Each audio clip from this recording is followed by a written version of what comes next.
ધોળકાના નેસડા ગામે મોદી પરિવાર સભામાં ક્ષત્રિય સમાજ દ્વારા કાળી પટ્ટી લઈ રૂપાલાનો વિરોધ। ધોળકાના નેસડા ગામે મોદી પરિવાર સભા યોજાઈ। નેસડા ગામે બાપા સીતારામ મઢોલીએ મોદી પરિવાર સભા યોજાઈ।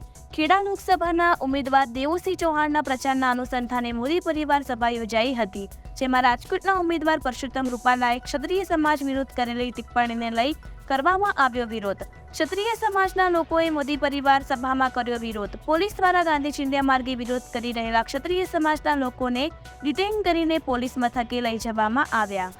મોદી પરિવાર સભામાં ધોળકાના ધારાસભ્ય સહિત ભાજપના આગેવાનો હાજર રહ્યા।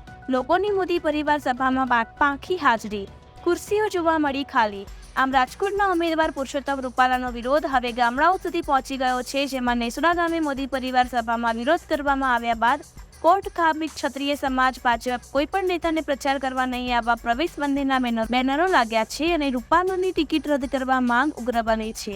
આમાં રૂપાલાનો અમદાવાદના ગામડાઓમાં ઠેર ઠેર વિરોધ થઈ રહ્યો છે। ક્ષત્રિય સમાજની એક જ માંગ, રૂપાલાની ટિકિટ રદ કરો એ જ એક માંગ। રિપોર્ટર મહેશ મકવાણા, અમદાવાદ।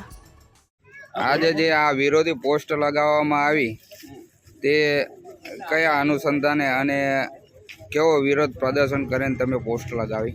સર, રૂપાલાએ જે ઉમેદવારી નોંધાઈ છે એનો અમને વિરોધ છે। એને જે અમારા સમાજની બેન દીકરીઓ વિશે જે પણ કંઈ કહ્યું છે એ વ્યાજબી નથી, એને અમે સખત શબ્દોમાં વખોડીએ છીએ અને જ્યાં સુધી રૂપાલાને હટાવવામાં નહીં આવે ત્યાં સુધી અમે આ ગામમાં કોઈ પણ ભાજપના કોઈ પણ પ્રચારકને આવવા દઈશું નહીં। એ અમારો ગામ સમસ્તનો નિર્ણય છે।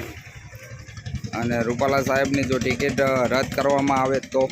રદ કરવામાં આવે તો અમે હંમેશાથી ભાજપની સાથે જ છીએ, પણ રદ નહીં કરવામાં આવે અને જો રૂપાલાને સપોર્ટ કરવામાં આવશે તો અમે પણ સમાજ સાથે રહી અને ભાજપનો બહિષ્કાર કરશું।